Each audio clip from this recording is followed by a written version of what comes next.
বাংলাদেশ থেকে পণ্য আমদানির ক্ষেত্রে নতুন বিধিনিষেধ আরোপ করেছে ভারত। দেশটি গেল ১৭ মে জানায় তাদের স্থলবন্দর দিয়ে বাংলাদেশে নির্দিষ্ট কিছু পণ্য আমদানি করা যাবে না। বিশেষ করে ভারতীয় আমদানিকারকরা বাংলাদেশি পোশাক কিনতে চাইলে কলকাতা এবং মহারাষ্ট্রের নাভাশিভা সমুদ্র বন্দর দিয়ে আনতে হবে। ভারতের এই পদক্ষেপে আসাম, মেঘালয়, ত্রিপুরা, মিজোরাম এবং পশ্চিমবঙ্গের চ্যাংরাবান্ধা ও ফুলবাড়ি শুল্ক পয়েন্টগুলো দিয়ে এসব পণ্য আমদানি করতে বাধা পড়বে। বিশেষ করে ভারতের উত্তর পূর্বাঞ্চলীয় রাজ্যগুলোর বাজারে বাংলাদেশি পণ্য সরবরাহ ব্যাহত হওয়ার আশঙ্কা করা হচ্ছে। বাণিজ্য বিষয়ক গবেষণা সংস্থা global trade research initiative GTRI জানিয়েছে, ভারতের এই নিষেধাজ্ঞার কারণে দুই দেশের প্রায় $770 মিলিয়ন বাণিজ্যের উপর নেতিবাচক প্রভাব পড়বে, যা মোট দ্বিপাক্ষিক বাণিজ্যের 42% সমপরিমাণ। টানা সপ্তমবারের মতো বেস্ট টিস্যু পেপার ব্র্যান্ড হিসেবে স্বীকৃতি পেয়েছে বসুন্ধরা টিস্যু।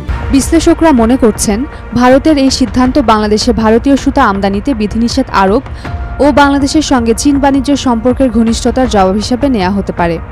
গত মার্চে বাংলাদেশের প্রধান উপদেষ্টা ডক্টর ইউনুস চীন সফরে গিয়ে ভারতের উত্তর পূর্বাঞ্চলকে সমুদ্র পথহীন স্থলবিশিষ্ট অঞ্চল হিসেবে আখ্যায়িত করার পরিপ্রেক্ষিতেও এটি ভারতের একটি রাজনৈতিক প্রতিক্রিয়া বলে মনে করছেন বিশেষজ্ঞরা। বাংলাদেশও গত কয়েক বছর ধরে ভারতীয় পণ্যের আমদানি ও রপ্তানিতে একের পর এক বিধিনিষেধ আরোপ করেছে।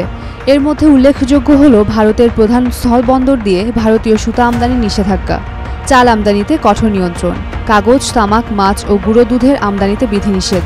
বাংলাদেশ ভারতের মধ্য দিয়ে যাওয়া পণ্যের উপর প্রতি কিলোমিটারে টনপ্রতি 1.8 টাকা ট্রানজিট ফি ধার্য করায় ভারতীয় রপ্তানিকারকরা ক্ষতিগ্রস্ত হচ্ছেন। ভারত প্রতি বছর বাংলাদেশকে প্রায় $700 মিলিয়ন পোশাক রপ্তানি করে, যা দ্বিপাক্ষিক বাণিজ্যের গুরুত্বপূর্ণ অংশ।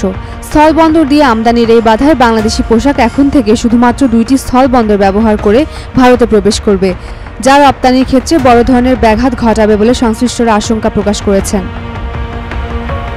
বাংলাদেশের বাণিজ্য মন্ত্রণালয় এখনও আনুষ্ঠানিক কোনো নোটিশ না পেলেও বিষয়টি নিয়ে আলোচনা শুরু হয়েছে।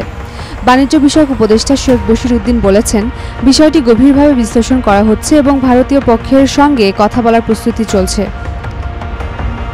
বিশেষজ্ঞরা মনে করেন, দ্বিপাক্ষিক বাণিজ্যে দীর্ঘমেয়াদী সমাধানের জন্য দুই দেশের মধ্যে কূটনৈতিক সংলাপ জরুরি।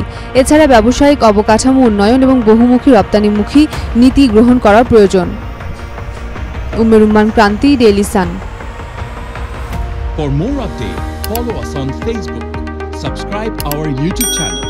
Get the latest update on www.daily-sun.com.